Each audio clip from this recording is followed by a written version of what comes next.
Is that you, Mike? I don't know. Hey, it's gone.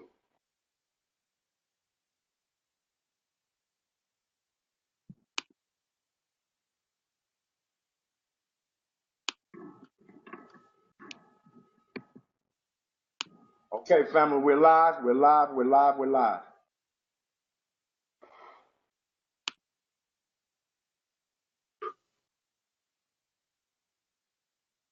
Okay, family, we're live. We're live. We're live. We're live. Okay, family, we're live. We're live. We're live. We're live. Okay, family, we're live. We're live. We're live. We're live. Family, we're live. We're live. We're live. We're live. Welcome, family. Welcome, family. Welcome, family. Welcome to another edition of Happy, another healthy Thursdays.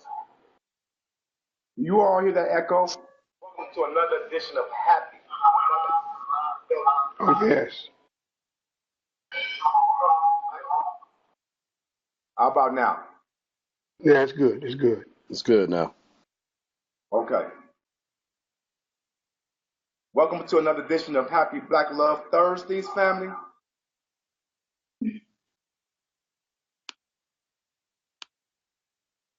At this time, family, for the purpose of our viewing audience and our members, please take the time to share this broadcast. Share this broadcast. It's not for vanity, people. We hope that our intention is that we can save someone's life. We can bridge the gap between in communications with law enforcement and the citizens, so we come out with better understanding. But more importantly, we preserve life. I'm asking all of you all to take a minute to go on your page and start to invite people out to watch this. We have an outstanding panel tonight, and we'll get right into that momentarily. For those who are new to Black Love Thursdays, let me give you a brief introduction. Black Love Thursdays is a day where we take the time to uplift the opposite sex. Males, we uplift and say we post positive things about our sisters. And sisters, we take the time to post positive things about our brothers. Many times in our environment, we have the opportunity to tear each other down based upon our experience with one another, our disappointment with one another, our letdowns, and our heartbreak. Society will feed that. We want to combat that and uplift one another. It is our strong belief on this forum that we created that in order to get into any organization, to make it long lasting, the first dynamic has to be love. And the first love that we experience is love for self and kind, but love of your mate. And when you get love your mate and find that mate, you reproduce that love in your children. And in that, it breeds love throughout our community, which reduces crime, reduces violence, which reduces the opportunity for our children to have self-hatred and looking for love in the streets because it's already rooted in home. Again, family, not for the purposes of vanity, for the purpose of sharing, because we got some heavy hitters on tonight, and we really believe that the message they have tonight, and I'm not trying to put too much pressure on them, but the message they have tonight will ultimately save lives. So share, share, share. In the process of sharing, I want you to kind of formulate your questions. Be mindful, family. You know, we all have had experiences both with law enforcement and those who are in law enforcement. We got experiences that are kind of negative. We don't want to highlight that. We want to get to the solutions. We want to get to the root of how can we get better.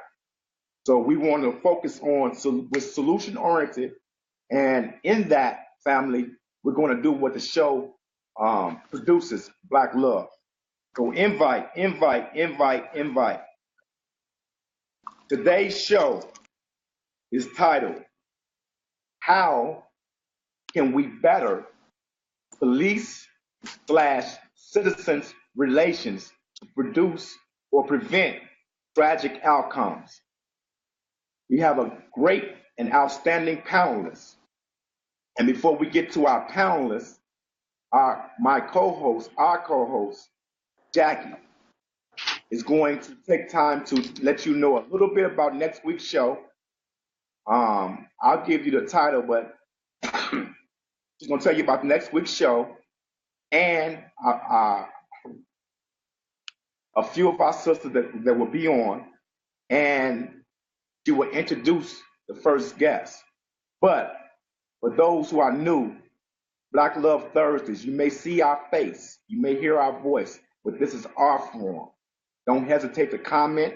Don't hesitate to give us your precious jewels of wisdom. Our guests are monitoring the comments as well.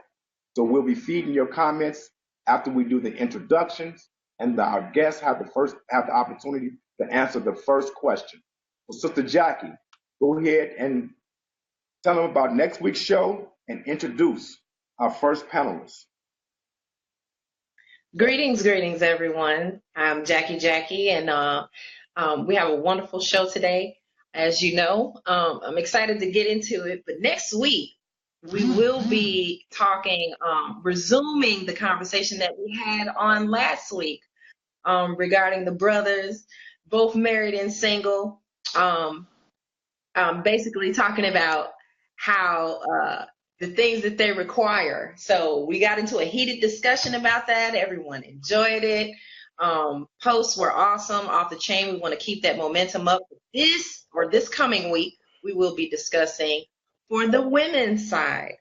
We have some special guests, about 4 or 5 panelists we are looking into. And I'm very, very excited to share that. So women, get your pens and pads ready. We will be discussing our desires. It's our turn. What we look for in a man, both single, and what we look for and expect in our husbands. And so for today, our topic is going to be, again, how to better police / civilian relations. Our first panelist is our brother Ralph. He is from the Detroit Department, former chief of police of the Detroit Police Department. So, Brother Ralph, you have the floor. Well, Jackie, first of all, I want to thank you and Michael for this invitation. This is an important conversation, and it's very needed. I spent 26 years in the Detroit Police Department, started at 19 years old, and ironically, today is my 30th anniversary. 30 years ago today, I started the Detroit Police Academy as a 19-year-old that wanted to go out and lock up bad guys. But as I sit here now, and I was fortunate to ascend to be the 40th chief of police in the department's 150-year history, and the youngest to ever do it. And I grew up to learn that the greatest police work we can do is the interactions that we create with our community. Police community relations right now, and particularly as Black folks, we have to understand what systemic racism is. And if we understand the instrumentation that law enforcement has been throughout American history to suppress voting rights of Blacks, the civil rights of Blacks, and it goes on and on and on. And if you look at the origins of policing in the United States, it started with slave patrols. And their sole mission was to make sure we stayed with massa. So when you look at that history, it really doesn't matter how many Black police officers we have until we start to dynamically change the system that we participate in.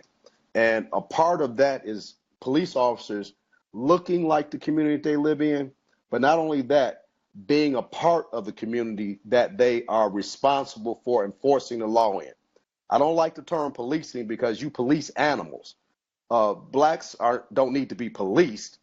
And the greatest security we can provide is when we start to train each other, our block clubs, our neighborhood watch, and we start to have those defined roles in our community again, where men and women, grown men and women, kings and queens are responsible for the safety and security of that neighborhood. The police should be the last ones to come into our neighborhood by invitation, unless they're coming to engage us in meaningful conversation to see how they can meet our young people. And I don't mean meet them by chasing them through dark alleys. I don't mean meet them by, yo, brother, come here with your pants down. No, treating our community with respect. I'm going to give you two very brief examples of my experience with police growing up. And one was good and one was bad. And I want to draw this contrast for a reason. When I was, I want to say in the 5th or 6th grade, I was the captain of the safety patrol at my elementary school. The Detroit Police Department was responsible with AAA for the programming. They took us to summer camp, and it was a white male police officer by the name of Dennis Basso. I bring this gentleman up because he treated me with kindness. My interaction with him was not adversarial. I didn't see him roughing up my brothers and my sisters, my uncles, my aunts, my brother, my mother. And that interaction showed me that there can be meaningful relationship with the police. Fast forward to when I'm 16 years old, hanging out with some friends at the largest fireworks show in North America in downtown Detroit. I jaywalk, and a police officer punches me in the chest in front of a crowd of people. Unnecessary force, excessive force. And she was a black female. I say that to say that it is the responsibility of black police officers across this country to really start to remember why Malcolm and Medgar and Rosa fought the way they fought to give us these positions, not to replicate the behavior of those that use these positions to oppress us and go beyond our rights, but use it as an opportunity to be fair in how we enforce the law in our communities. So the black police officer has a huge responsibility. Where we have a gap is the officers that trained me when I came on in 1987. They stood in roll calls with white officers when the white officers wouldn't even stand next to them. They would call them niggas in their face. And I say this word not pejoratively, but I need those that are watching to understand the landscape of those that laid the groundwork for us. Those officers trained us that we have a responsibility to our community to police and enforce the law in a way that is respectful. And if somebody breaks the law, then you deal with that. But even at that, when the handcuffs are on, it's game over. It goes back to sir, it goes back to ma'am. You don't MF your community. You don't degrade the women in your community. These are the things that we need black police officers to stand up and do. A lot of people say, well, there are good black police officers out here, and I don't disagree with that. However, silence lends consent. And if you can stay in a system and watch your people be abused, watch your people be misused, then you just become a tool of a systemic place that continues to do the same thing the same way. It's just black faces in white spaces. So it's utterly important to improve the police community relationship is that we bring police officers into the ranks that are unashamedly black.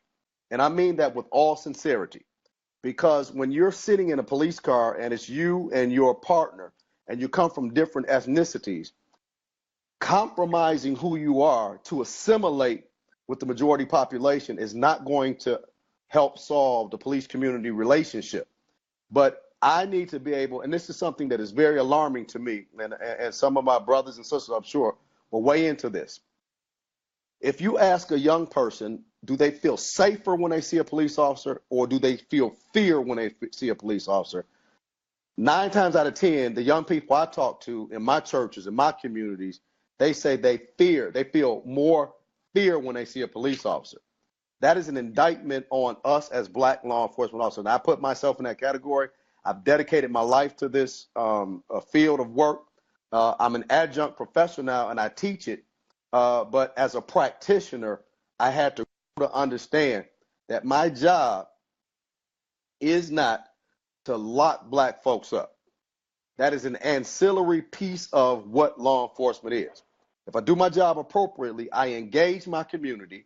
And if I engage my community appropriately, collectively, we make sure that I never have to take that young black man to jail. I never have to pull a gun off of him because we've had the meaningful interaction on the front end, and that young person understands that we are a community working together. We've got to get police officers to live in the community they police in as well. Because when you have an occupying army that comes in, enforces the law, I'm sorry that you cannot have the same vested interest in a community that you don't live in. So when you live there, you work there, you pay your taxes there, you're liable to run across your family and them there, then you're more prone to respect the people that you are responsible for protecting. Yes, sir. Thank you, Chief Godby. Thank you. That was very excellent. And it was a beautiful, beautiful segue into our next guest. And I'm going to introduce our next guest because what you said rings true. This young man was born and raised in the community he worked in. This young man was an athlete. He played football in the community that he works in. He was a quarterback in the community he worked in. His family still resides in the community. I remember this young man when he first came into law enforcement, how humble he was, but how anxious he was to be a part of something that produces change in his community. He lived there. He wanted to be a part of the community. He wanted to be a part of the change. Now, several years later, I have the opportunity to watch this young man grow within the ranks. Grow within the ranks from all the way from a detention officer to a detective to a sergeant to deputy chief of the criminal investigation division in the Harvey Police Department. And he bears witness about living in the community and service the community that he lives in. Deputy Chief Greg Thomas of the Harvey Police Department, please chime in and tell us your views on how we can better the relations between the police and the citizens to prevent tragic outcomes. Yes, man. Thanks, brother Mike. Man, it was a beautiful introduction, and it really showed you really have paid attention to me in my career. I thank you for that. I want to thank your guest, your host, Jackie Jack, and brother Ralph. My comments will be very limited, very short, because I don't believe in. I was raised in the church. The minister I was raised on said a preacher shouldn't preach behind a preacher. I'm not calling you a preacher, but I believe he hit every point on the head as my notes were given. It's as if he was listening to me as I was preparing for this. But I'd like to add maybe something to what he said. Listen, there is two concepts I really want to portray to the viewing public, and one of them is I'll start with the indictment. We need to honestly have more conscious to understand that because of the broken family system the African American has dealt with. It's unfortunate. In 1980s, our president at the time, Ronald Reagan, launched a war on which ultimately incarcerated the black male. The black male was struggling to provide for his family, who was struggling to feel his way in society. This man was incarcerated and given the most harsh punishment you can imagine. This man was given 5 years for 5 grams on average for a narcotic. This started the breaking of the family structure. Ultimately, uh, our women who are so deeply head in our households. And I'm not saying that a woman, cannot fill those shoes, but certainly I was raised in a single home, and my mom, I'm just an example of raising a boy to a man. She's done a phenomenal job. But this ultimately caused a breakdown of the family. This breakdown of the family structure causes an identity crisis in the man, which I believe led to some of the issues we deal with in our society today, along with mental illness. If we do, like Chief Ralph said, if we understand, if we hire those people from our community that look like us, that have been through the same struggle, we have a greater understanding. I don't want to name names, but there's some white officers who started their law enforcement around the same time I started mine. And I remember being even the issue with the language. There was a language, our playing, the way we pronounce things, the way the nicknames we gave to certain, didn't understand it.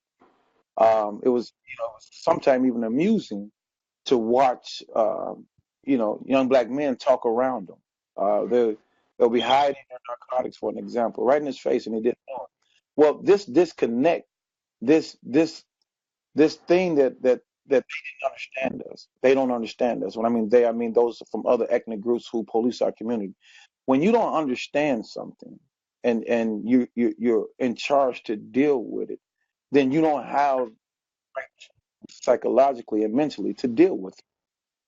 But if we once again will hire our own, police our own, I want to encourage young black men and young black women to understand that this is a noble position. We oftentimes cry in our community about the way we've been policed. But certain branches of hip hop and certain influences have made this job appear to be that which is one that is not suitable, or one that we should take out in our community. I'm here to beg the difference. We need more black men and black women to police our. We need more black men and black women to enter this field. The sad reality of it is this field is somewhat designed to hinder us. I see you, Chief Carter can echo this. I'm certain Deputy Chief Neal can echo this. When you give these application process and these testing process, you will see that on a general scale that blacks seem to fail it. That's because we wasn't the ones who designed these tests. Right. I agree with Chief. This, the first fashion of policing wasn't for black people. And when you got a community or you have a socially based design test that's given, and it's socially designed to employ a certain social group of people, well, blacks gonna struggle. There isn't too many tests that our society provide as a scale of measurement that was designed to socially support blacks. So what I'm saying is, black people, we have to understand that there are study groups out there, there's organizations. I encourage black folks to get involved in policing their own community. When you become a member of the police force, what you do is you change the future. You change the path or the course of how policing is going. It's sad to say, and I'm trying to just simply educate maybe the viewers or listeners who seeing this broadcast so they understand what it is that the majority of our career. It's a shame. My academy class, it was very few blacks. As the continuous training and education I took in law enforcement, you see very few blacks, very few blacks there. This is by design. A lot of the academy courses taught by male whites. A lot of the further educational training was taught by male whites. We need more black people to be a part of these things, to be a part of our training, to be a part of what we do in our community. But I'll give you, for the listeners, the viewers, I'll give you a train of thought as well. I believe that the general public looks at policing as somewhat of a robotic career. What I mean by robotic, meaning that we're almost like robots. That the things we do should be already predetermined. You know, it's almost as if the public assumes that we should respond to every crime or every incident the same exact way. Well, for number one, they need to realize that each incident is dictated differently based off the information that's provided to that officer responding, based off observations, based off his training, and other things. The second thing is they need to understand some of the decision the time frame that an officer has to make certain decisions. And what I'm saying is, if we as general public understand it, if I know that this officer has, even as a police officer, when I'm in plain clothes and maybe still armed, when I see the police respond to a certain area, I know his general training of thought. He's going to see something, assess something, and respond to it. So therefore, I carry myself in a different manner. If I'm armed, I wouldn't reach for my gun. I wouldn't expose it because I understand that this guy, probably from another jurisdiction, wouldn't know that I'm a police officer. In other words, what I'm saying to the viewers and listeners, let's take our lives in our own hand. All right. Let's not be confrontational with people whom we understand and know is armed, whom we understand and know that their decision making could be altered by maybe previous information that was given. Maybe the caller gave the dispatcher something that gave this officer something that has him on alert. And the truth of the matter is, it is what it is. And this is why we need black people to police our own community. People that don't look like us fear us. And when they fear us, they are tentative. They want to do certain things. They want to protect themselves in a way to ensure they go home. I heard, and I'll try to wrap it up with this. I heard a story of a guy. You could probably Google and look him up. A Chicago gang member. He's a four corner hustler. He went by the nickname of Big Red. And Big Red tried to. He's serving 40 years for trying to kill a federal informant. And nevertheless, Big Red was found guilty of trying to kill this federal informant. And he, at his sentencing hearing, this is a guy who was notorious on the west side of Chicago, controlled a drug market, was some describe as a self-made millionaire. What I like about the ending of the story is Big Red turned around and looked at his son. He said, "Son, I'm probably going to spend the rest of my life in prison." This is what he did in open court. And he told his son to get out. And some argue that he was saying get out of the game, and some argue he was saying get out of Chicago.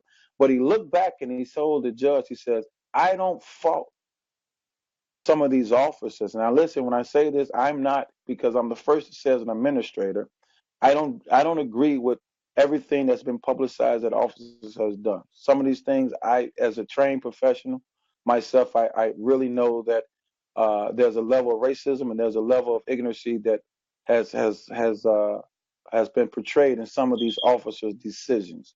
So I'm not saying this what I'm about to say to support this, but Big Red says I don't blame some of these officers for being quick on the trigger. He says just like soldiers in Afghanistan and in Iraq who are in a battlefield ready to go home. He said the west side of Chicago is a battlefield. For young black man, young black woman, when you made your community a battlefield, when you made your community a war field, then you have men and women, especially the ones who don't look like us, who's going every morning. I'm only telling you what I'm pretty sure Chief can agree to, and Deputy Chief Neal. This is locker room conversation that these white boys have. They are afraid. They are in the locker rooms as they're preparing for roll call, and they are telling themselves, "I'm going home." We've made our society a battlefield. We've made our society, when you look at the crime rate in Chicago, when you look at the crime rate in New York and Detroit and some of these bigger cities, we've made it that way. So the police have a responsibility as well, but we as citizens, our moms and fathers, we have to once again work on restructuring the family structure, the household structure, so that we can train our children the proper way. And when they go out into communities, they'll represent the community a proper way. And our homelands, our neighborhoods won't look like a battlefield. And if they're not looking like a battlefield, then our officers are not coming to work to battle. They're coming to do what Chief Ralph mentioned earlier. They're coming there to communicate with the citizens and build relationships. Their guards are because they're assuming they're going to war. I love you guys. I hope this was beneficial to you. God bless you. Thank you again, Mike, for this platform. It's wonderful.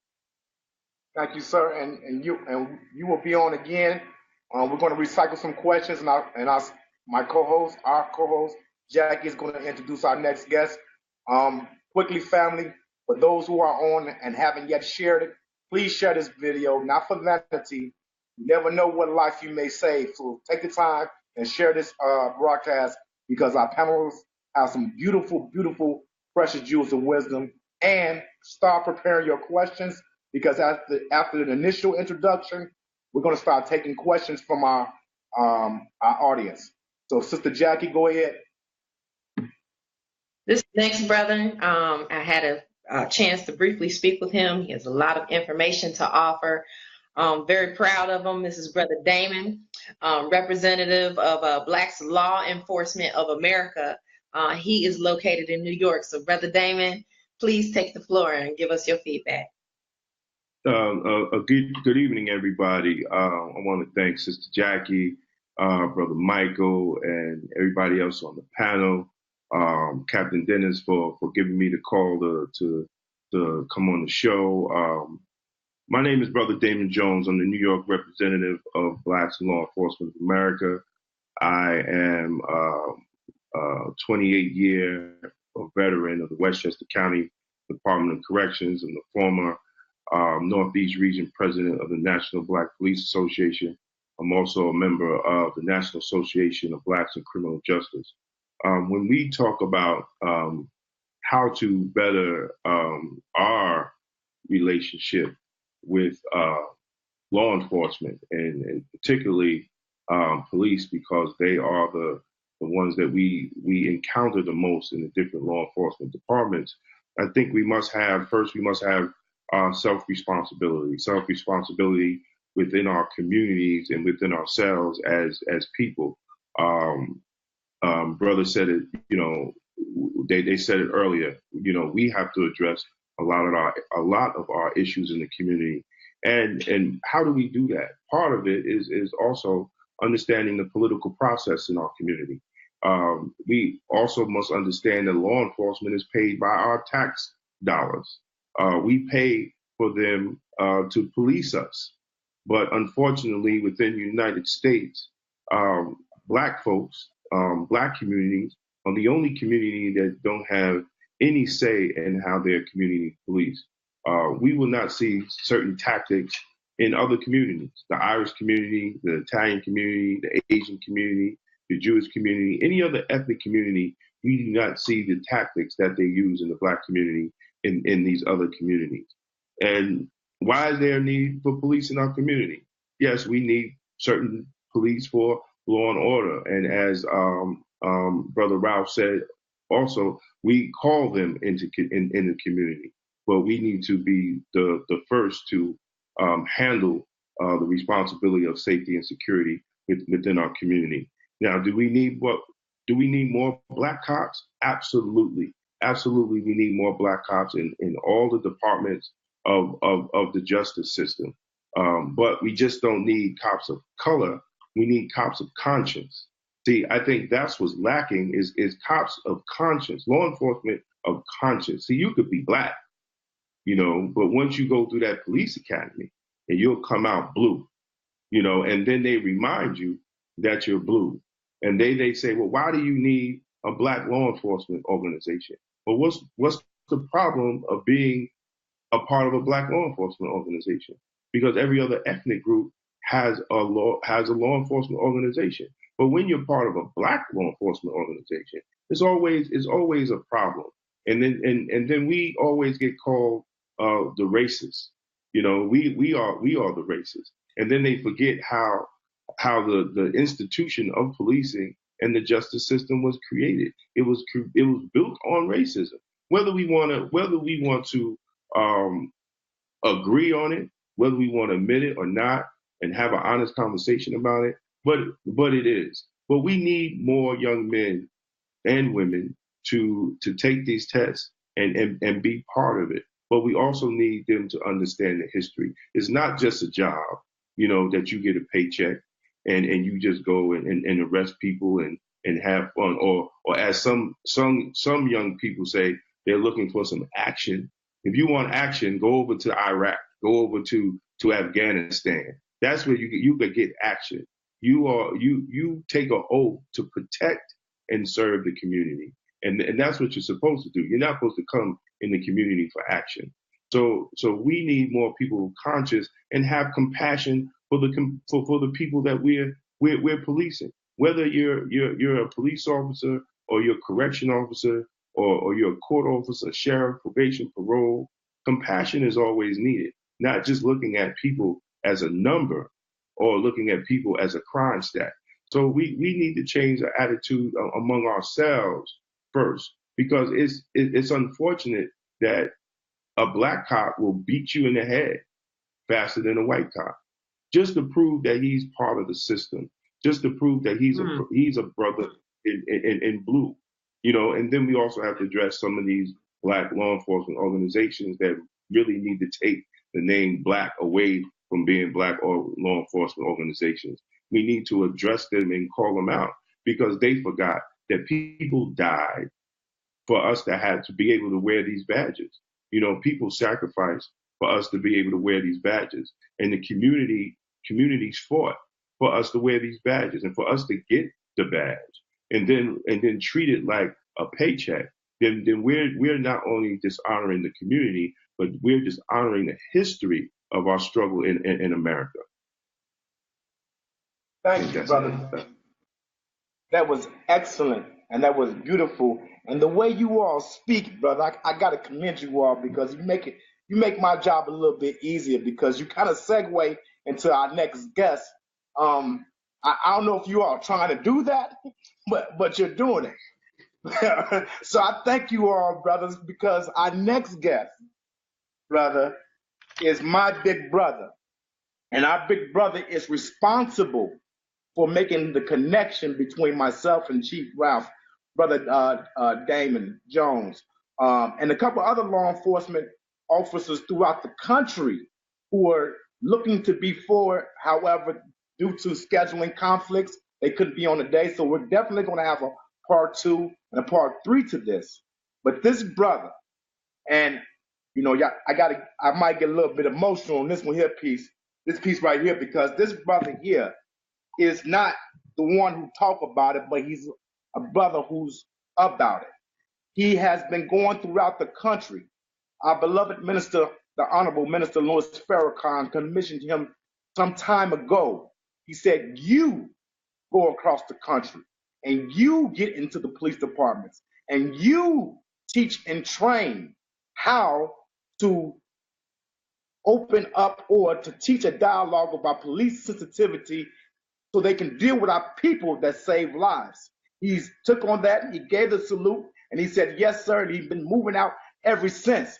Our brother Captain Dennis Muhammad, has been a long member of the Nation of Islam. He's the founder of the Peacemakers. He's out there getting the 10,000 fearless. And the 10,000 fearless, you can be Muslim, you can be Hebrew Israelite, you can be Christian, you can be atheist. But as long as you have fight in you to be able to go ahead and fight for our community and fight for righteousness, this brother will sign you up and he will walk with you. And he is one of those brothers who really, for a lack of better words, exemplify the scripture when it says, we can tell they have passed from death into life by the spirit of brotherhood. Welcome, Brother Captain Dennis Muhammad. Come on, sir.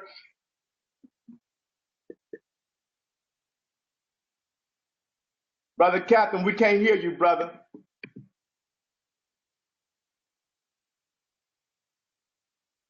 Oh man, can't hear him. Brother Captain, we can't hear you.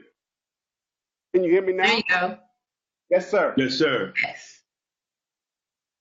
First and foremost, giving honor and praise to Allah, who's the head of my life, for giving me another chance that I may be able to correct yesterday's mistakes. This meeting of the great minds of those in law enforcement has been one of the dreams that I prayed to come true. Every man that's on this show, I personally had an opportunity to meet. I met our great detective in Harvey, Illinois. I was there one day with my big brother, our Supreme Captain Mustafa Farrakhan, who introduced me to the great men and women of the Harvey, Illinois Police Department. I've met my brother Damien, a member of the nation, who have dedicated most of his life to be the kind of example of what we would want in our community as black law enforcement. I was brought to Detroit, Michigan, because my brother, Chief Ralph Garvey, seen the value of the Nation of Islam in the FOI training and what we had to offer in teaching the law enforcement community the proper handling of people, gave me the opportunity to get a contract that under his charge, under his command, I was blessed to train over 300 Detroit Police Department under his district. I was blessed to see him rise up in the ranks to become the chief of police. These men and women, dear family, are men and women that we are honored to have this experience in law enforcement. The Honorable Minister Farrakhan said these words to me not too long ago.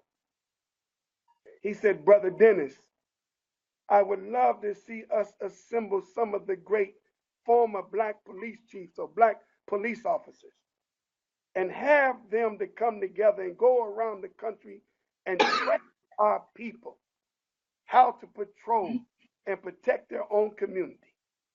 The Honorable Minister Farrakhan's desire has always been to get black law enforcement to take the responsibility to help us to police our own communities. I said to the minister one day I would assemble these great men and women. But this is the beginning.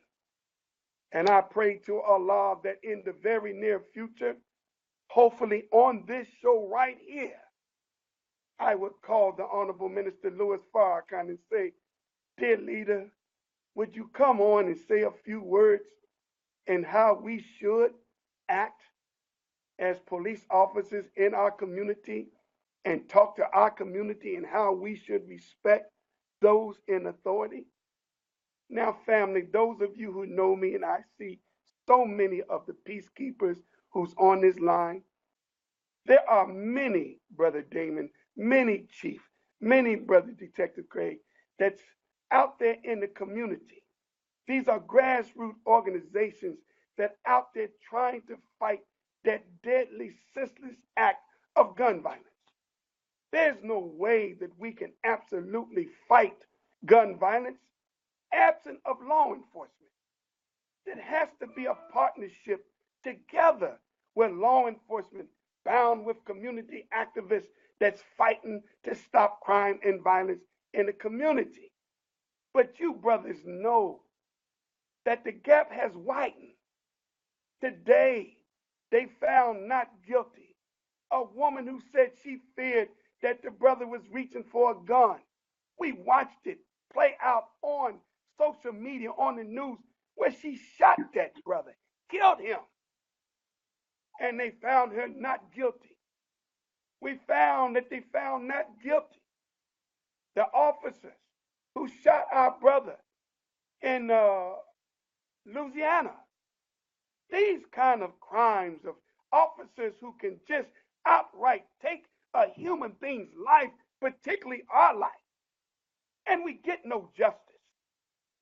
No, the community don't respect law enforcement. And we look to the black police officers. Why would you allow your white counterpart to run roughshod in our neighborhood? Why don't you put him in check? How come we haven't heard from Noble when it comes to these injustices? How come we don't hear from many of the things that happen to us? So what I would like to say, I don't want to take it, I'm very passionate, but I have on this line some of the most qualified help to answer your questions. I'm honored. Thank you, Brother Neil, for giving me this great, wonderful opportunity, and I'm just going to be on standby.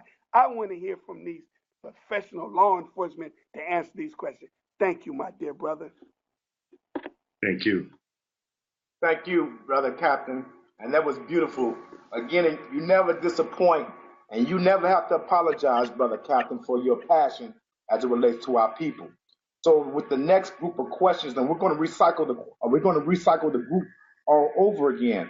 With our sister Jackie, I want you to ask our panelists, and you can ask each one, and you can add a different variation to the question. But the question is, Captain Dennis, we tuned in. Brothers, for you, how do you deal with an injustice, whether it be from a black officer or white officer? How do you deal with that particular person, that incident, and give us an example of how you dealt with that? Well, I'll start first. In Detroit, and this is important that we encourage our communities, there has to be some sort of citizen oversight. And if you don't have citizen oversight, you have officers running roughshod. But if you don't, engage groups like the Peacemakers, the FOI. You have to get the community involved, but you have to keep telling. But what I also tell young brothers in Detroit, we want you to live to make the complaint. In those one-on-one encounters, when it's just the officer and that young black male, that young black female, I don't want that excuse of I feared for my life, a furtive gesture. Uh, Officers are very articulate and taught how to justify their shootings. So we want our young people, and this is what Captain Dennis and I worked on almost 10, 15 years ago. It's a mutual respect. You've got to train the police department, but you also have to train the community how to interact with the police officers as well, to take that excuse off the table that I feared for my life. Because when you can identify that part, then it gives a young person an opportunity, whether it's the mayor's office, the chief's office, citizen oversight. In Detroit, we have the Commission Against Police Brutality. There are a number of organizations out there, but you have to live to be able to make the complaint. Don't want to bury no more young black kids because they don't know the rules of engagement. Sister Jackie?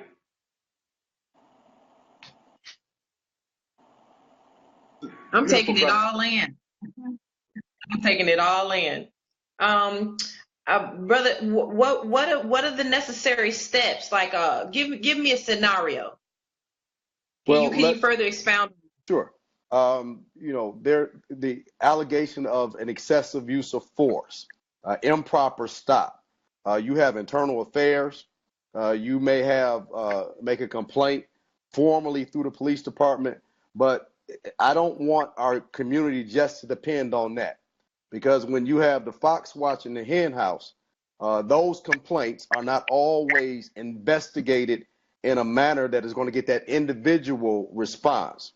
But when you have the power of peacemakers, the FOI, if your church is active in the community, your pastor, some chapters of the NAACP, they're formalized groups, but you have to make a formal complaint, but make complaints with as many entities as possible. Don't be afraid to engage the media, your local media, your black media particularly, that's truly black. You have, the final call. I mean, come on. We've got mechanisms out there, but you have to know which ones that are the most involved in your community. You have different aspects in different communities that have the complaint.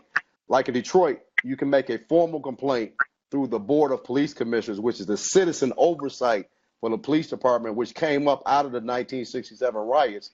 And the late Coleman A. Young, greatest black mayor that this country has ever seen, that integrated the Detroit Police Department and really started to change the face of what the police department looked like. Beautiful, brother. Okay, so I'm sorry. Jackie. So I'm out and I see the blue lights. Hair stands up on the back of my neck. I'm prompted to pull over. So I pull over. Oh Lord, what's stomach hurt? Feel like, the stomach feeling when you feel like you finna get a whooping. That raises you know something finna happen. You don't know what. You're by yourself. The police comes up. Take it from there, brother Ralph. How do I handle that? Brother Ralph, I would like for you to answer that, but then also, Brother Damon, I would like for you to answer that as well. Well, one thing that's real important to understand, that cop is just as afraid as you are, believe it or not. And a lot of the dynamics that we see is really fear driven. So it's important. Cops are always looking to see what's in your hands. So if you're pulled over, you see them red lights, make sure that your hands are visible and that they can see that there's nothing in your hands. Follow their commands. If they tell you to reach for something, reach. If they tell you not to reach, don't reach. unfortunately, we can be very disrespectful in our tone and tenor, but that's not the time to mediate it and start to lip back and forward. Again, I am not suggesting that the cop is right, but again, I want that person to be able to live to say that I was disrespected, that he called me out of my name, that there was excessive force. But a lot of times the escalation on both sides because of the fear, again, that mutual education, because the cop doesn't know the kid doesn't know the cop, and now you're nervous. So you're reaching to get your driver's license, and then they're going to articulate it that you're reaching to get a gun because you did a command that they didn't give you. So just abiding by the verbal commands as much as you can during that interaction. But the most important thing you could do is make sure that your hands are visible and empty. Okay. Thank you. Brother Damon? Brother Damon? Brother Ralph is right on point. Also, I just want to add, if it's at night, make sure you turn your dome lights on, every inside light that you can on, and to repeat the command to the law enforcement officer. If he tells you to go into the glove compartment, let him know I'm going into the glove compartment with my right hand, sir. A lot of times, and we have to now learn how to de-escalate the situation. Police officers are supposed to be taught to de-escalate the situation, but we have to learn how to de-escalate the situation because, like Brother Ralph said, our main goal is to get home. Is to get home safe because the police officer is licensed to kill you. He can take your life. And we must remember that. And we must treat them like we don't know what their mindset in. You don't know what happened to that cop before he came, before he started his shift. He could have got caught cheating on his wife. He could have caught his wife cheating. And now he put on a uniform and a badge that has the power to kill somebody.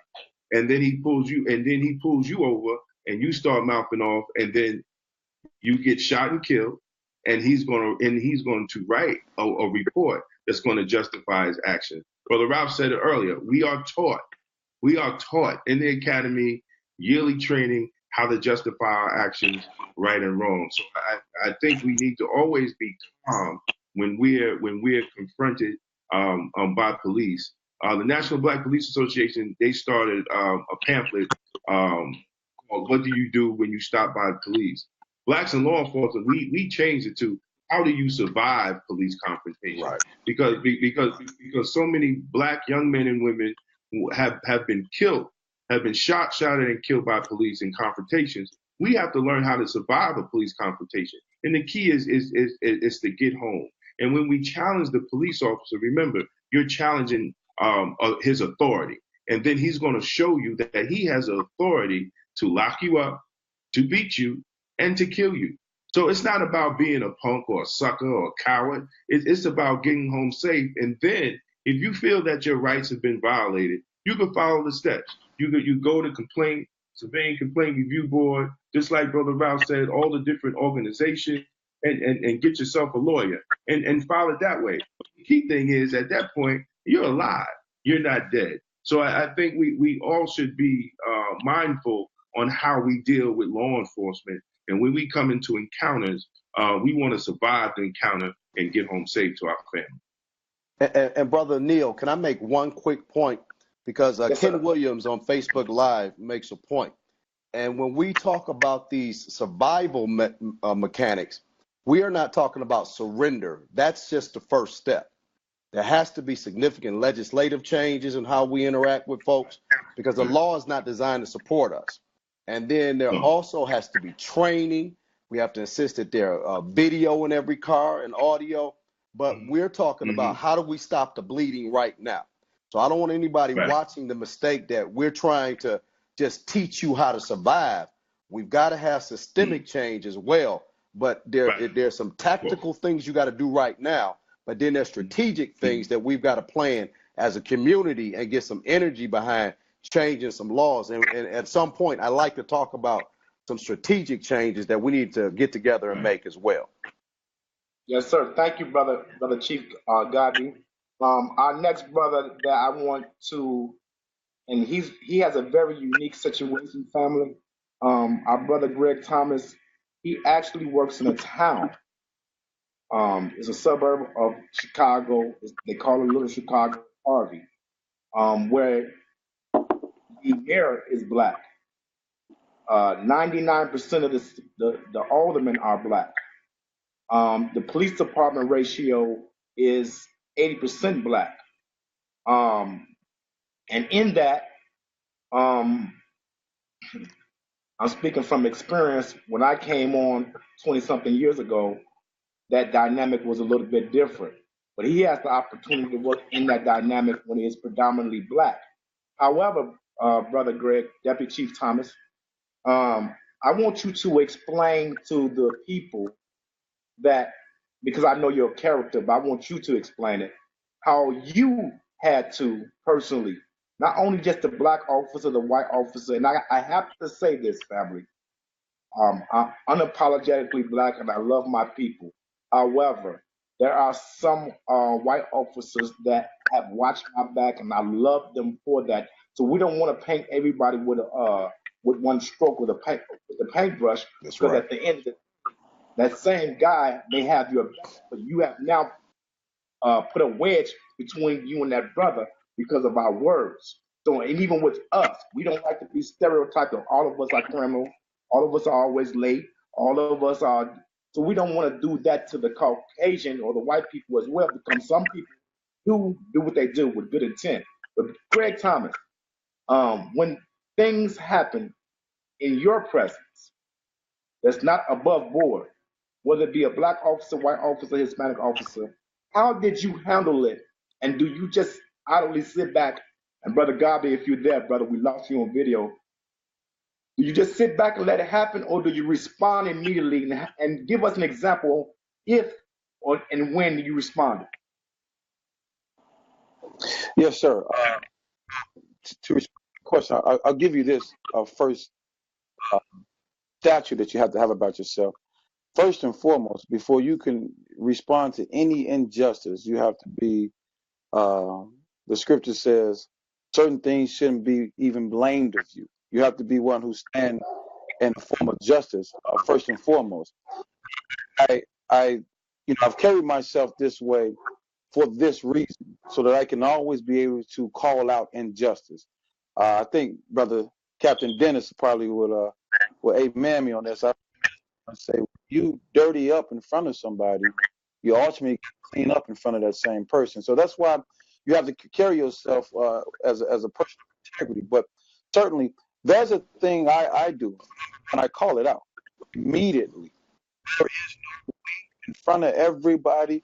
If I see, uh, not just from a white officer, a Hispanic officer, any officer who handle anyone in my community or anyone anywhere in a form of injustice, number one, it's called out. I'm letting you know, every other officer out there and every citizen to know that I brought this to correction. For number one, as a police officer, we are obligated to protect the rights of others. That includes, again, injustice at the hand of another police officer. So if I hold that oath of office, I'm going to do it out. The second thing is, um, I you know I also I'm not afraid to advise the public, as these gentlemen, these professionals have done before, on the procedures in which to prosecute, the procedures in which to launch an investigation on the officer. Every officer knows me, and I've came up through the ranks like this, that there's a saying in the dough. Don't put me in a situation to testify against you. And this is showing people man of integrity. When you work with me on my shift, you have to be a woman of integrity as well.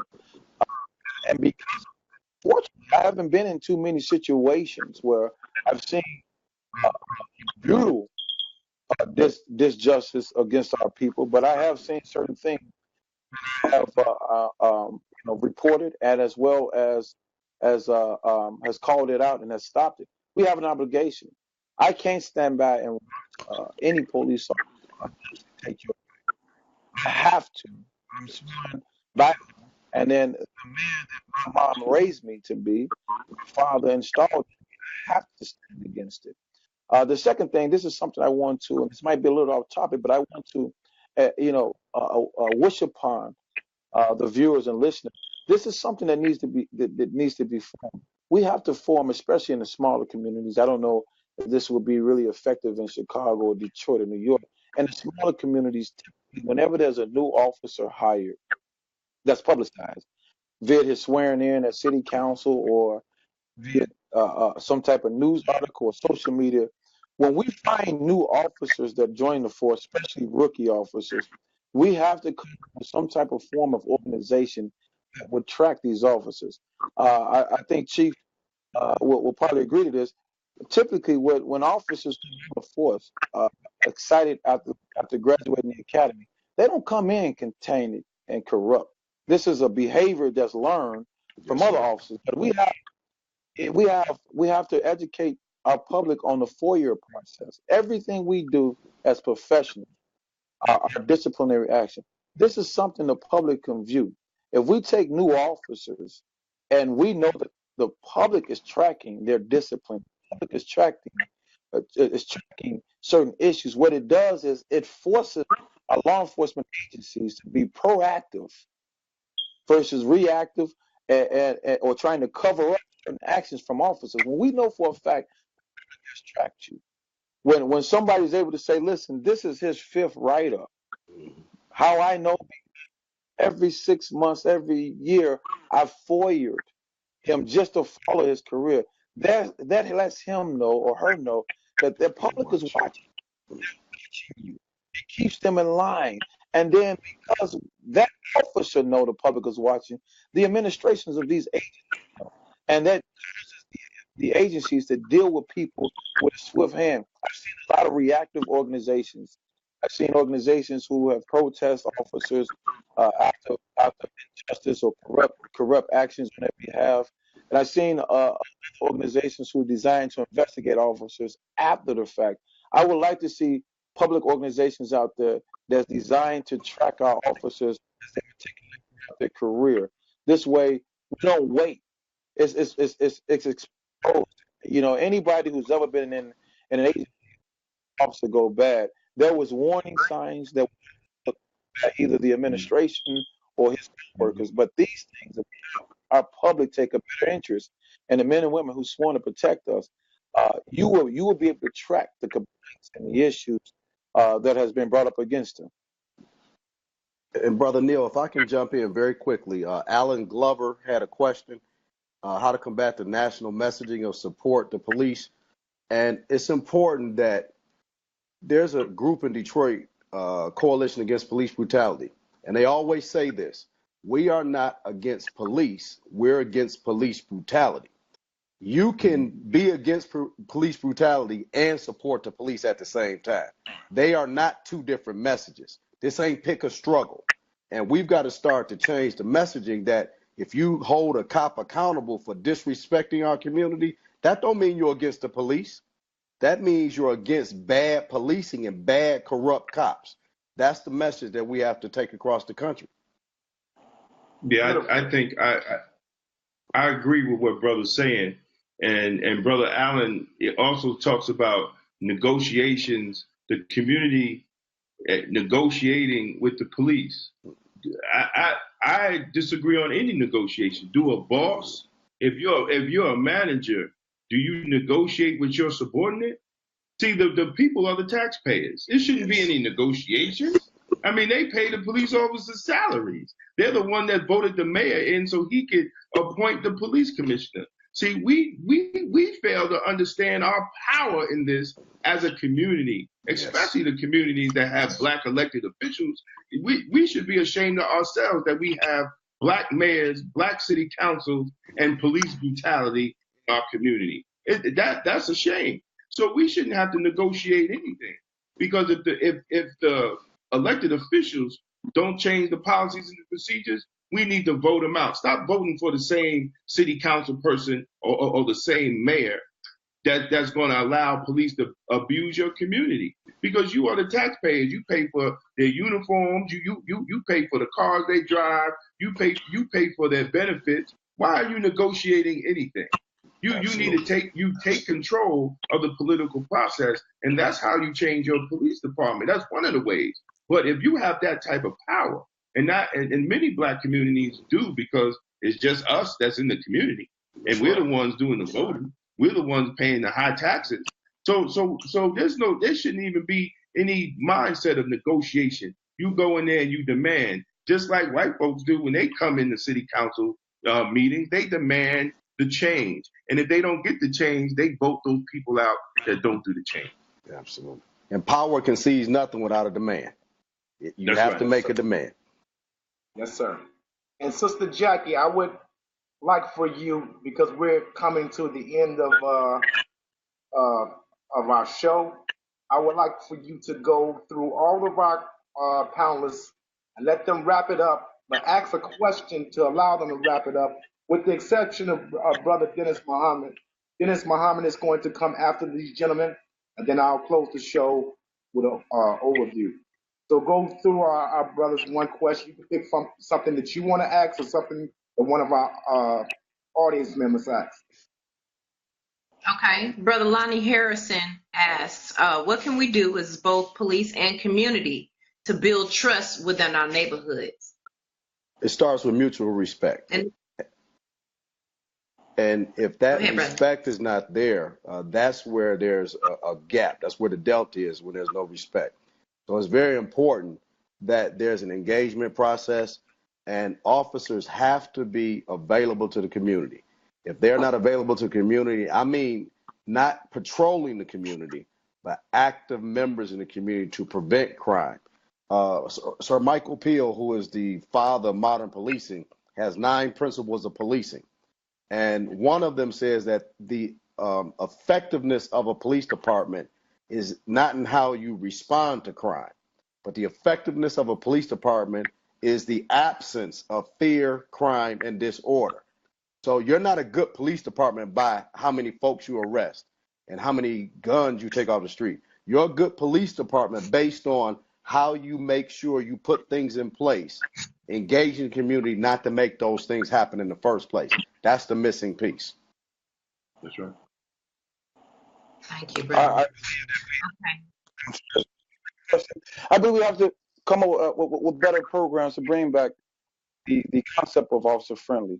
I tell you, man, in the introduction he gave for me, he discussed how I grew up in the community I police, and I played high school football there. And I tell you, it brings great joy. Not to even to highlight myself, I seen a young kid walking home the other day from track practice, and I betted him $5. He couldn't even on them. And knowing that I was going to get his kid $5 regardless, I raced him. So, if you really want to influence community, do things, come up with organizational things that we can do together. The police department with the community. Let's play some softball. It's good weather against the community. Some of these exercises, let's get some basketball games together. Let's throw some picnics where on their off time they're invited. And when these officers get to know these individuals on a personal level, you'll see that the relationship changes. Oftentimes, especially with kids, when kids get the chance to see a police officer out of his uniform and his everyday life, when he's not, shiny, crispy uniform, then this is where the relationship process begins. So I used to do a thing when we had reports in the vehicle. I used to always drive around and find somewhere where kids was playing. And I used to love finding kids playing basketball. And I would sit there and I would write my report, and just to challenge them, to show that human, challenge a kid, hey man, let me see you make 3 shots in a row. But just the fact that you're engaging with them, this would be that young guy down the line, man, who will wave at you when the crowd, but yet still the rest of the crowd, this venomous attitude towards the officer. That one interaction with you might not just change how he looks at me as an officer, but when he's in Detroit visiting Chief here, he'll treat his officers with respect. When in New York, but it comes by a developing building community. So give those officers who are not members, who don't live in our community, a chance to interact with our community as well. Thank you, Brother. Brother Damon, I have a question for you. Why are Black female officers so much worse than other officers? I mean, from my past, I'm just coming out with it. You know, I don't know if y'all know me, but I'm just gonna say it like it is. But I say that to say that it has been my experience. Whenever I would get pulled over, and in my lifetime I've been pulled over a few times, enough times to say, out of the majority of the times that I've been pulled over, the worst officers that I've encountered are in fact Black female officers. Can you give me a little bit of insight? That I had this conversation with a group of women before, and we just about unanimously agreed that this is a serious issue. So can you expound on maybe why that might be the case? Now, that's a good question. That's a good question, Sister Jackie. My wife is a detective, and from what my understanding is, and her standing in the community loves her. I really can't. I really can't speak on all Black female cops and how they interact. But what I can say is that we have to examine not just Black female cops, but all Black cops and how they interact with the Black community, and a majority of Black cops having a disconnect with the Black community, even though they're Black, not recognizing, until, a lot of times some Black cops don't realize they Black until they get beat up off duty, or they're shot at in plain clothes, and then they say, "Oh my God, I'm Black," but all this time I've been thinking I'm blue. So it's unfortunate, that we have to get to this extent that sometimes our own people that are in the uniform treats us worse than their white counterparts, and it's very unfortunate. And as brother was saying, earlier, when it comes to building that relationship with the community, having a lot of Black cops or cops from the community doing things with the kids, all that's great. But when you get your real kudos is when you stand up for injustice for your people, against your police department, or against your comrades in law enforcement. See, that's when the people truly begin to respect you, because you're standing up for them. You're standing up for injustice. See, we could be out there all day, but when that incident happened, and when we disappear and we stop coming out on the block like we used to, because everybody's going to say, "Yo, man, what happened with so and so?" And we don't want to stand up. What the Black community also needs, they need to see Black cops actually standing up more for injustice. And Yes, thank sir. God for YouTube and social media. They're able to see now, that there are Black cops that stand up throughout the country and have press conferences and go to city council meetings Yes, and sir. address mayors. Because now it's being shared on social media, but the mainstream media will never get strong brothers like we have in this panel. You will never see us on MSNBC or CNN CNN. or any other of the mainstream medias, because we're going to give them a side of the culture that they really don't want to talk about throughout the country. So I think we need to, as Black law enforcement officers, we need to work with our community, but also we need to be prepared to address the ills in our institution, not just behind closed doors, but publicly for our community to see. Thank you, Brother brother. Captain Dennis. Now, brother Michael, I had a question for you. I understand that you were in law enforcement, and that's something that I didn't know. So I wanted to ask you a question. Actually, the question was directly from Miss Sherry Babette. If you don't mind answering her question, the question is, she says, not sure if this was discussed, but how can we dismantle the snitches get stitches stronghold? There are a few good cops who want to help, but we don't talk in our communities when there are heinous crimes. What would you say to that? Well, I believe these gentlemen hit on that in totality, um, and they broke it down. And I'll say this: I had the luxury and the opportunity to be over internal affairs, and being internal affairs and over internal affairs, you learn a lot. And in learning a lot, you have people who come in who have legitimate complaints, and however, because they have the mindset that this is not going to go anywhere, see, they still to follow through. They stop answering phone calls. Okay, we have all this information. Now we didn't an investigation on the officer, right?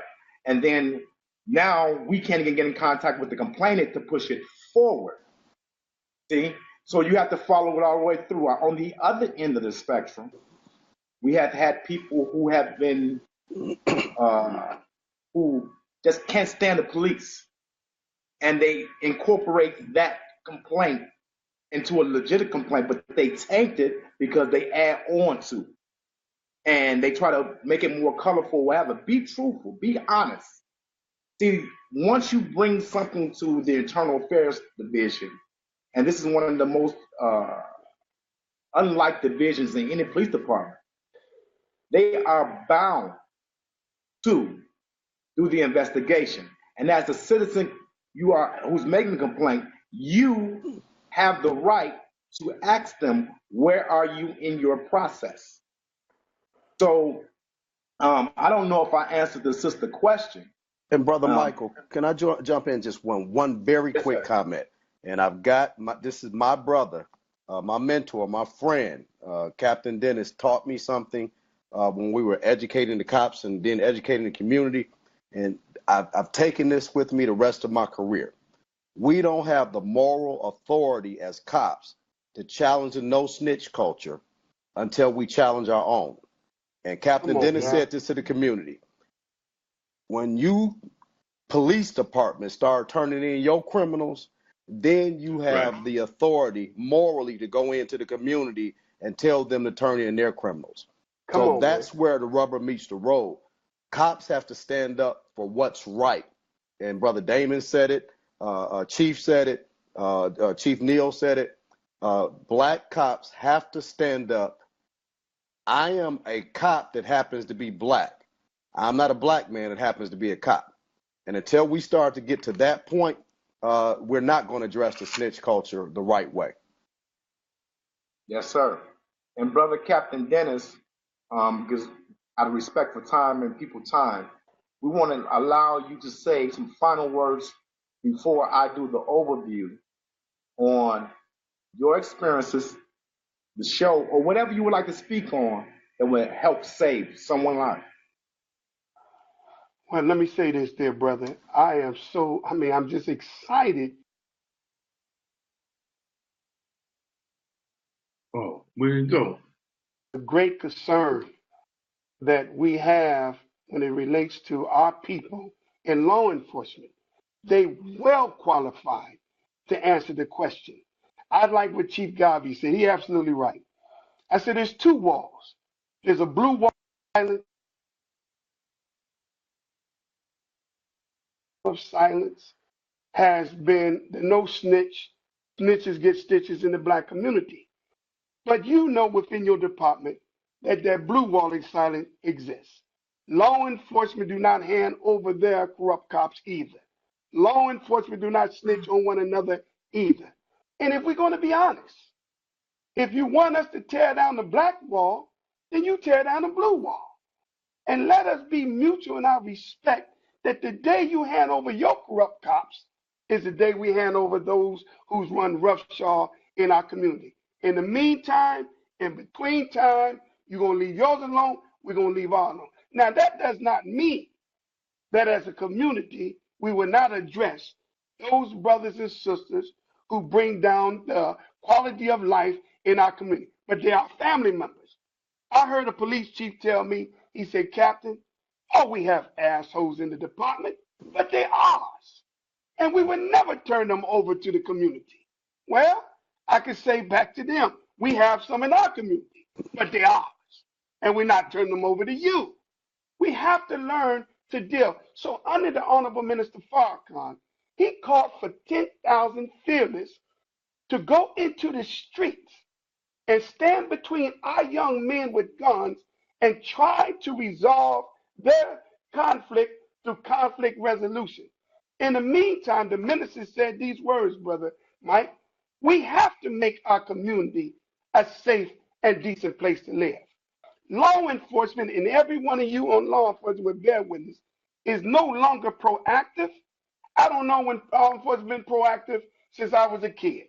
Law enforcement is a reactive agency, meaning that 9 times out of 10, the crime has already been committed.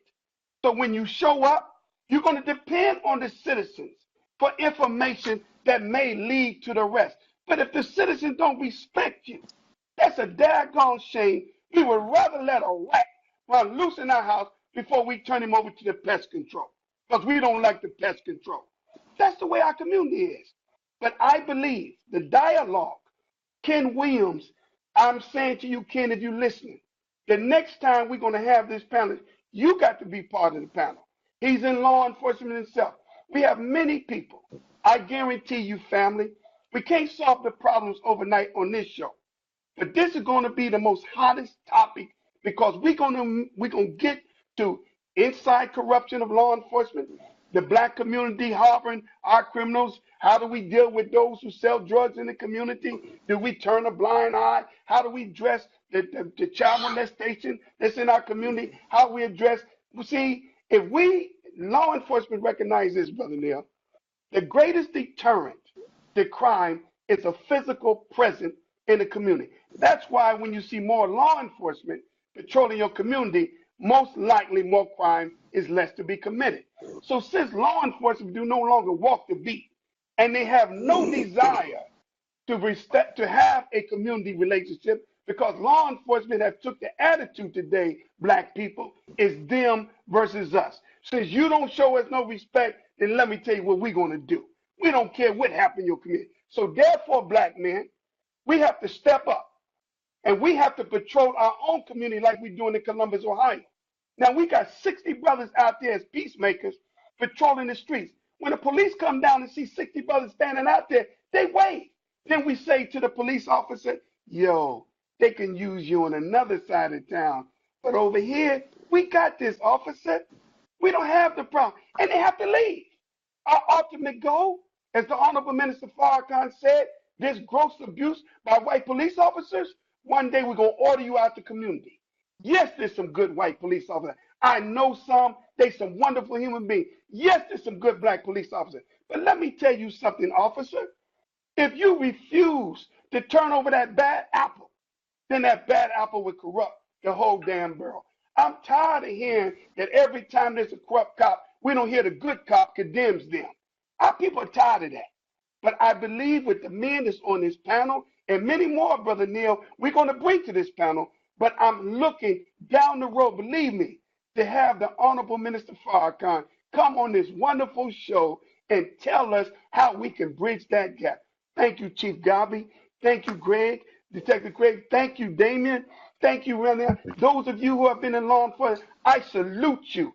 I respect you. I honor you. And every good man and woman in law enforcement, I salute and respect you as well. Don't get it twisted. Captain Dennis is not anti-police. I love law enforcement because I'm a captain and I'm an enforcer of the law in Islam. Thank Yes, you, sir. Brother Neil, for this great opportunity, dear brother. Thank you, brother. And again, that was a beautiful, beautiful dissertation, brother. I definitely appreciate you all. I appreciate our audience. Um, in our forum, we have a firm belief that we may not have the answers individually, but collectively we have answers. And this dialogue session opens up the opportunity for us to seek the answers. in the conclusion of this show, because we want to be very respectful of people's time, family, my teacher and God told me a long time ago, not me personally, I don't want to personalize it, but I took it personal when he said it. And he was speaking about law and law enforcement. He said, and don't beat me up if I quote it imperfectly. He said, if you're not in tune with the author that gives you authority over his people, your authority is truly in vain. See, in us, Right. we have to internalize what's the nature and the law of the universe, what's the nature and law of God.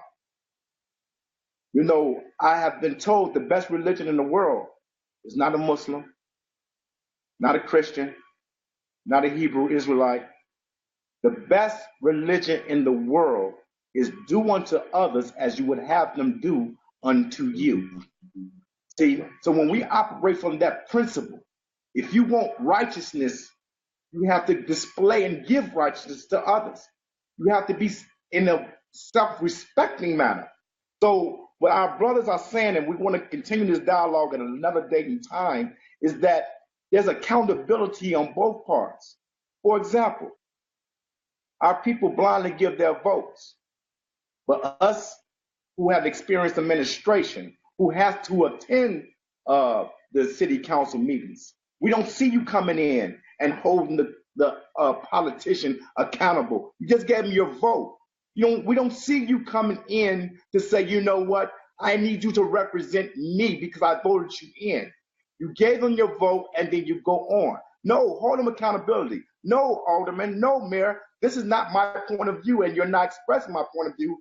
And if you don't, you will no longer have this job. So there's levels of this thing that we all have to take personal accountability with. Now, in that, family, and dealing with our people, look, family, it's real. It's real out here in these streets. Have I, as a police officer, lost my temper? Absolutely. I'm human as well.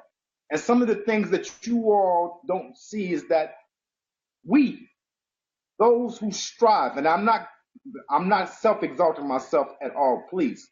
Those who strive to have a universal law that's bigger than the law of this land of righteousness, we have a battle that you know nothing about.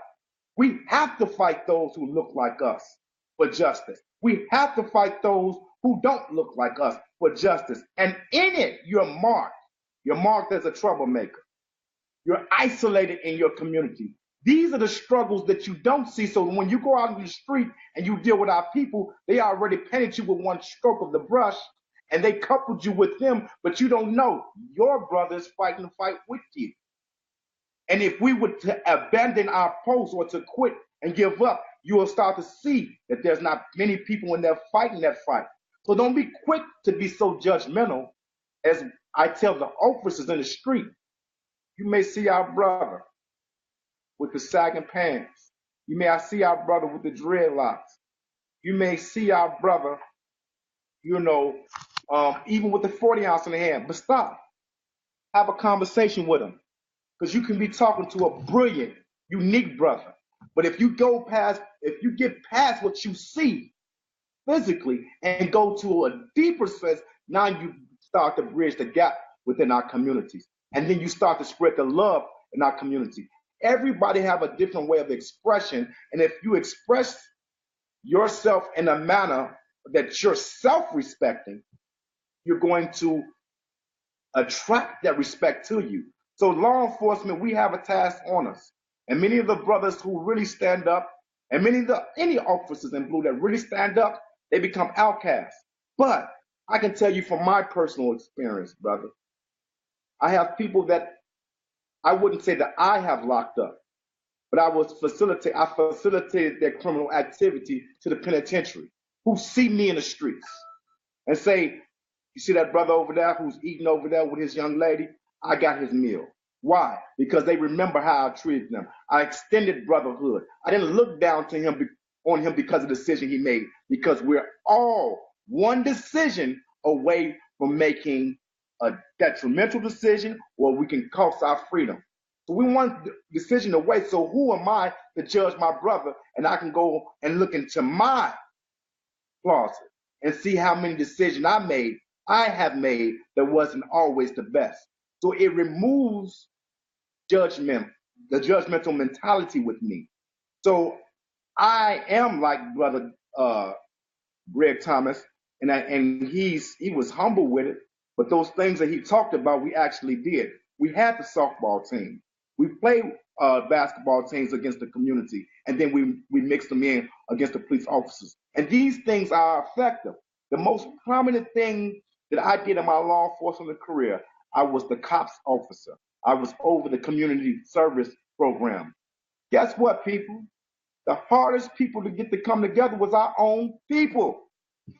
Our people then joined the block clubs until they became a victim of a crime. But this same person who seen the burglarize your neighbor house, when you didn't want to say anything, but when you got burglarized, you asked the question, y'all seen this, why y'all ain't saying nothing? See? So you don't want to get involved until you become a victim of a crime. So many of our, people of great stature, you highlight them in their death. Martin Luther King wasn't great when he was living. Malcolm wasn't great when he was living. Sojourner Truth, Harriet Tubman, no. But when they died, you martyrized them.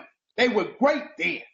Jesus wasn't great when he was living. Many of you would have run away from Jesus. You talking against the government and the scribes and the Pharisees? Get out of here, nigga. Like you talk now when you with our people now. So it's a joint collaboration. We have real conversations, and you don't come to the table and point out what you did. How can I get better? What can we do to get better? And then we open up the ear dialogue, because once you point the finger at me, I gotta take a defensive posture. I gotta defend me. See, now we're not dialoguing, we're not communicating, we're boxing. We're verbal judo, and at some point, it's going to get into a physical judo. So I thank you all for coming on the show. I thank you all for opening up the means of communication, but more importantly, for those who took time out of their day to come on, to listen, to share your thoughts, to share it with the youth. We want to save our children. We're tired of them talking about it. Let's be about it. We can't talk about, hey, we got a problem in our community and we poor and blah. Well, get up and make something for you and your people. That's right. Now you make a greater statement in silence because your actions speak for you. So I thank you all for listening. May God continue to bless us all, and we will have a part 2. We will have a part 3, because we got to follow up in the middle of the summer and see where we at. And we got to follow up at the end of the summer and see where we at. And if we affected anybody, we want to be able to say we did it. Not Mike Neal, not Dennis Muhammad, not Ralph Godby, not Damon Jones, but not G.T. Thomas, not Jackie, but the community that's listening. You all are part of this damn panel. This is our show. And like you make Empire go viral, you make this piece go viral. Come on now. Viral, you make this piece go viral, because we're going to save some lives and we're going to save our people. It's up to us.